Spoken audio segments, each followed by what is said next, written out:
శుక్లాం వరదరం విష్ణుం శశివర్ణం చతుర్భుజం ప్రసన్నవదనం ధ్యాయేత్ సర్వవిఘ్నోపశాంతయే. ఓం శ్రీ గురుభ్యో నమః.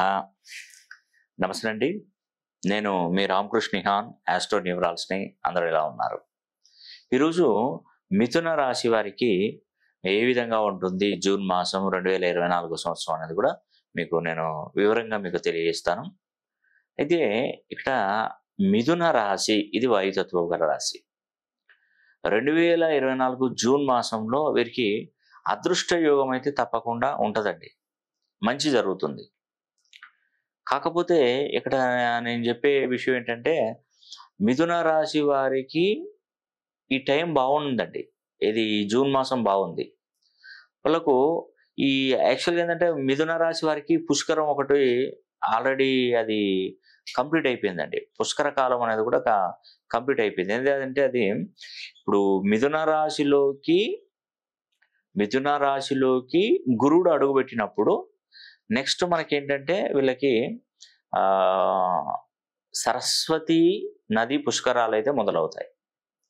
అంటే వృషభంలో ఇప్పుడు గురుడు ఉన్నాడు. నెక్స్ట్ ఇయర్ ఏంటిది? సరస్వతి నది పుష్కరాలు 2025 సంవత్సరంలో జరుగుతాయి. అంటే ఇక్కడ ఒకటే గమనించండి మీరు, నెగిటివ్ టైం అనేది వాళ్ళకు వచ్చిందండి. ఇప్పుడు మిథున రాశి వారికి ఇంకొక సంవత్సరంలో పాజిటివ్ లైఫ్ రాబోతుంది. ఎందుకంటే మనకు ఒక శాస్త్రం తాళపత్ర రహస్యం ఏం చెప్తుందంటే, పుష్కరాలు ఎప్పుడైతే స్టార్ట్ అవుతాయో, ఎవరి రాశిలో అయితే స్టార్ట్ అవుతాయో, స్టార్ట్ అయిన తర్వాత 6 సంవత్సరాలకు అమృత గడియలు మొదలవుతాయి. అమృత గడియలే 6 సంవత్సరాలు. మిగతా 6 సంవత్సరాలు వాళ్ళకు నెగిటివ్, అంటే నష్టాలు, అభివృద్ధి లేని జీవితం, ఎక్కడ వేసిన గొంగడు అక్కడే, లైఫ్లో చాలా వరకు అనర్థాలు జరుగుతూనే ఉంటాయి. అందుకే నేను ప్రతి ఒక్కరికి నేను చెప్పేది ఒకే విషయం అండి, ఇంకా ఒక్క సంవత్సరంలో మీ జాతక స్థితిగతులు మారబోతున్నాయి. సరస్వతీదేవి నది పుష్కరాలు స్టార్ట్ కాగానే 6 సంవత్సరాలు మీరు లక్షలు సంపాదిస్తారా, కోట్లు సంపాదిస్తారా, ఉద్యోగాలు సంపాదిస్తారా, ఇంకేదైనా మీరు ఏదైనా చేయగలుగుతారు. దానికంటే ముందు మనం సిద్ధంగా ఉండవలసింది ఏంటంటే, మన పేరులో ఉన్నటువంటి సంఖ్యాబలం ఇంచుమించుగా 270 degrees నుండి 360 degree కోణంలో కనుక మన పేరు మనం మార్పు చేసుకుంటే ఎంత అదృష్టమో తెలుసా? చాలా చాలా అదృష్టం అండి. అలా గనక మీరు మార్పు చేసుకుంటే మీ అంత అదృష్టవంతులు ఇంకెవరు ఉండరండి. ఈ మిథున రాశి వారికి కూడా మనకు అంతకంటే ముందు ఈ సరస్వతి నది పుష్కరాలు కూడా 2013లో జరిగాయి, 2013లో జరిగినాయి. ఆ 13 నుంచి వాళ్ళకు 13 నుండి 14, 14 నుండి 15, 15 నుండి 16, 16 నుండి 17, 17 నుండి 18. అంటే వీళ్ళకు రైట్ టైం అనేది 2018 లోపే ఉంటుంది. ఇకపోతే 18 నుండి 19, 19 నుండి 20, 20 నుండి 21, 21 నుండి 22, 23, 24, అంటే ఇంకొక 5 సంవత్సరాలు నరకం అనుభవిస్తున్నారు. అంటే వీరికి ఏ పనులు జరగట్లేదు, వ్యాపారంలో అన్ని నష్టాలే, ఫైనాన్షియల్గా చాలా ఇబ్బందులు. ఇది నిజమండి, ఇది అక్షరాల నిజం ఇది. కాబట్టి చాలా వీళ్ళు ఎన్నో పూజలు చేశారు, ఎన్ని హోమాలు చేసినా, ఎన్ని యాగాలు చేసినా, ఈ నెగిటివ్ టైంలో మనం ఏది చేసినా సక్సెస్ అనేది అంతగా ఉండదు అసలే. కేవలం మన పేరులో బలాన్ని మనం పెంచుకోగలిగితే, అంటే మనం డిగ్రీస్లో కనుక మనం పెంచుకొని సిద్ధంగా ఉంటే అది చాలా అదృష్టం అండి. ఇది నెగిటివ్ టైం. ఇది మీరు ఈ నెగిటివ్ టైంలో ఉద్యోగంలో, వ్యాపారాలు, చదువు కానీ అన్ని ఆటంకాలే. ఇంకా సంవత్సరం టైం ఉంది మీకు.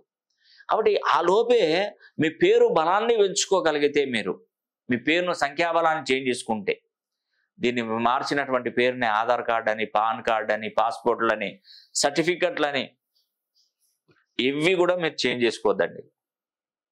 కేవలం మీ పేరును మంచి సంఖ్యాబలంతో ఇచ్చినటువంటి పేరును ఒక రోజు నోట్బుక్లో రోజు ప్రాక్టీస్ చేస్తూ ఉంటే చాలు. అదేవిధంగా మీరు పుట్టినప్పుడు ఉన్నటువంటి గ్రహస్థితి, ఇప్పుడున్నటువంటి గోచార స్థితిగతిని అంచనా వేసి నేను మీకు మంచి కరెక్షన్ చేసి ఇస్తాను.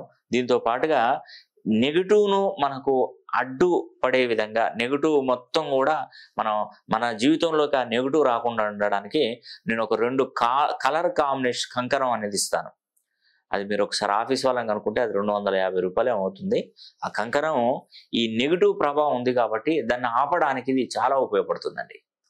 కాబట్టి ఆ కంకణాన్ని ఒకటి చేతికి పెట్టుకోండి. ఒక్క సంవత్సరమే ఉంచుకోండి అది. ఆ సంవత్సరం ఉంచుకున్నారనుకోండి, ఇక వచ్చేటువంటి మంచి టైం అనేది కూడా మీకు మొదలవుతుంది కాబట్టి పుష్కరాలు, సరస్వతి నది పుష్కరాలు అనేది కూడా ఇంకొక సంవత్సరంలో మొదలవుతాయి మిథున రాశి వారికి. కాబట్టి అక్కడ నుండి 6 సంవత్సరాలు కోట్లు సంపాదించవచ్చు మీరు. లక్షల రూపాయలు, కోట్ల రూపాయలు సంపాదించుకోవచ్చండి. ఎందుకంటే ఒక విషయంగా మనం ఏంటంటే మనకు కొన్ని ఆ శీతల అంటే మనకు ఒక విధంగా చెప్తే బాగా చలి ప్రదేశాలు ఉంటాయి, ఎక్కువ మంచు పడుతూ ఉంటుంది. ఆ మంచు పడేటువంటి ప్రాంతాలలో వాళ్ళు ఏం చేస్తారంటే జీవన స్థితిగతులు మెరుగుపరచుకోవడానికి వాళ్ళకు అక్కడ పంట పొలాలు చేయడానికి ఉండదు. ఎందుకంటే 24 గంటలు మంచు కురుస్తుంటే మనకు చెట్లను ఎలా పెరుగుతాయి, పెరగవు కదా. కాబట్టి ఏంటంటే వాళ్ళ జీవన భృతి అనేది కూడా అక్కడ తగ్గిపోతుంది, ఉండదు ఎక్కువగా. అప్పుడు వాళ్ళు ఏం చేస్తారంటే వాళ్ళు తినడానికి మళ్ళీ కరువు ఏర్పడుతుంది. కాబట్టి వాళ్ళు ఏం చేస్తారంటే మంచిగా వర్షము అంటే మనకు మంచు పడని టైము, ఎండ పడే టైంలో వాళ్ళు ఏం చేస్తారంటే పంటలు పండిస్తారు. ఆ పంటలు పండించి ఆ పంటలను కొంత అమ్మగా వచ్చే డబ్బును ఉంచుకొని మిగతా కొంత పంటను సేవ్ చేసుకుంటారు వాళ్ళు తినడానికి. వాళ్ళు తినడానికి ఉంచుకున్న తర్వాత మిగతాది అమ్మేస్తారు. అలాగా వాటిని మళ్ళీ చలి స్టార్ట్ అయినప్పుడు, వాళ్ళ మంచు కురుస్తున్నప్పుడు వాళ్ళు ఇంట్లో నుంచి బయటికి వెళ్ళరు అప్పుడు దీన్ని యూజ్ చేసుకుంటూ ఉంటారు. అట్లా చాలా కొన్ని ప్రాంతాలు మన భారతదేశమే కదా, వేరే వేరే కంట్రీస్ వాళ్ళు కూడా ఆ విధంగానే చేస్తారు. అలాగా ఇక్కడ మిథున రాశి వారికి ఏంటంటే పుష్కర కాలం తర్వాత దాని ప్రభావం ఒకలా ఉంటది. దానికంటే తర్వాత ఇంకొక అంటే మనం 12 సంవత్సరాలు, ప్రతి 12 సంవత్సరాలకు ఒకసారి పుష్కరాలు స్టార్ట్ అవుతాయి. ఈ పుష్కరాలు స్టార్ట్ అయినప్పుడు 12 రోజులు ఒకలా ఉంటది, 12 సంవత్సరాలు ఒకలా. అంటే ఒక మీడియంగా చూసుకున్నట్టయితే దీన్ని సగం కట్ చేయాలి 12ని. అంటే ఒక 6 సంవత్సరాలు ఒకలా ఉంటుంది, ఇంకొక 6 సంవత్సరాలు ఇంకొకలా ఉంటుంది. అంటే 6 సంవత్సరాలు మంచి జరుగుతుంది, 6 సంవత్సరాలు చెడు జరుగుతుంది వాళ్ళకి. ఆ చెడు జరిగే టైంలో మనం కాస్త గనక మనం దృష్టి సారిస్తే బయటపడిపోతాం. ఒక సంవత్సరం దానిక మీరు మిమ్మల్ని మీరు కాపాడుకోవాలి. అలా కాపాడుకున్నారనుకోండి మీకు ఏ సమస్య రాదండి. ఇంకా అసలు ఏ మాత్రం ఇబ్బందులు అనేది కూడా ఉండవు. ఒకటి ప్రతి సమస్యకు పరిష్కారం ఉంటుంది. మనం అయ్యో నాకు సమస్యకు పరిష్కారం లేదు కదా అని చెప్పేసి ఇబ్బంది పడే అవసరం ఉండదండి. మిథున రాశి వారికి జూన్ 2024 సంవత్సరంలో మంచి మేలు జరుగుతుంది. కాబట్టి మీరు ఏం చేయాలంటే ఫస్ట్ మీ పేరులో బలాన్ని సరి చేసుకోవాలి. మీకు ఉద్యోగం కోసమైనా, వ్యాపారమైనా, చదువైనా, విదేశీ ప్రయాణాలైనా, రుణ బాధలలో ఉన్నప్పటికీ మీకు ఎంతో రుణ బాధలు ఎక్కువగా అంటే వచ్చేది వస్తుంది, పోయేది దానికి రెట్టింపు పోయింది అనుకోండి, చాలా బాధేస్తుంది. ఇంత కష్టపడి పనిచేస్తున్న ఒక పైసా మిగిలితే సంతోషపడతాం, ఆ కష్టంని మర్చిపోతాం ఆ డబ్బుతో చూసి. అబ్బా నేను కష్టపడినా కానీ నాకు డబ్బులు అయితే మిగిలినాయి, సరే నాకు నా పిల్లలకి, నాకు కుటుంబానికి ఏదైనా ఆపద వస్తే నాకు ఈ డబ్బులు రక్షిస్తాయని ఒక ధీమా అనేది ఉంటుంది మనిషికి. ప్రతి ఒక్కరికి అంతేనండి. నువ్వు కష్టపడుతున్నావు, నువ్వు కష్టపడిన దానికి రెట్టింపు ఖర్చు అయిపోతుంటే ఆ కష్టము అనేది నీకు తెలియజేస్తుంది. కష్టం అన్న అబ్బా నేను ఇంత కష్టపడుతున్నానే అని అనుకుంటాం అప్పుడు. అదే కష్టానికి తగ్గ ప్రతిఫలం మిగులుతుంటే ఏమవుతుందంటే కష్టాన్ని మర్చిపోతాం మనం, డబ్బులను చూసి సంతోషపడుతూ ఉంటాం. ఇదే రొటేట్ అవుతున్నది మన మానవ జీవితాలలో. ఇదే ఎప్పుడైనా బాగా సంపాదించిన వాళ్ళని చూడండి, వాళ్ళ కష్టం తెలియదు. ఎందుకంటే వాళ్ళు ఎంజాయ్ చేస్తారు కాబట్టి, డబ్బులు వస్తున్నాయి కాబట్టి ఎంజాయ్ చేస్తారు కాబట్టి కష్టాన్ని ఎవరు చెప్పుకోరు.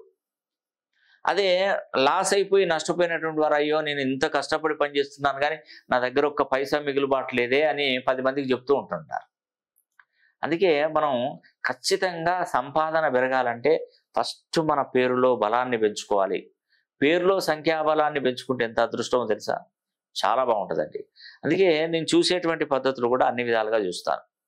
Namology, graphology, signatureology, pronology, Indian western numerology, Indian western astrology, ప్రశ్నాశాస్త్రం, హస్తరేఖలు, గవ్వలు, తాళపత్ర గ్రంథాలు, ఇలా అన్ని విధాలుగా నేను పరిచయం చేస్తానండి. ఒకటి సమస్య ఏదైనా పరిష్కారం అది న్యూమరాలజీలో మరి ఆస్ట్రాలజీలో తప్పకుండా లభిస్తుందండి. దాన్ని మీరు ఇబ్బంది పడేదే ఉండదు. కాబట్టి ఈ మిథున రాశి వారికి జూన్ 2024 సంవత్సరం నుండి చాలా మేలు జరగబోతుంది. ఆర్థికంగా నిలదొక్కుకుంటారు. వ్యాపారంలో అభివృద్ధిలోకి వస్తారు. వీళ్ళ జీవితంలో ఎన్నడూ చూడనంత ధనాన్ని కూడా వీరు కళ్ళారా చూడబోతున్నారు. కాబట్టి కొన్ని కొన్ని రెమెడీస్ కనుక మీరు చేసుకోగలిగితే, ఇప్పుడు వచ్చే నెల 15వ తారీఖున శని హోమం జరిపిస్తున్నాను. ఆ శని హోమం కూడా మీరు జరిపించుకునే ప్రయత్నం చేయండి. మరి చాలా మేలు జరుగుతుంది. తప్పకుండా మరి ఈ అవకాశాన్ని ప్రతి ఒక్కరు సద్వినియోగం చేసుకోవాలని కూడా మనస్ఫూర్తిగా కోరుకుంటూ సెలవు తీసుకుంటున్నాను. సర్వే జన సుఖినో భవంతు.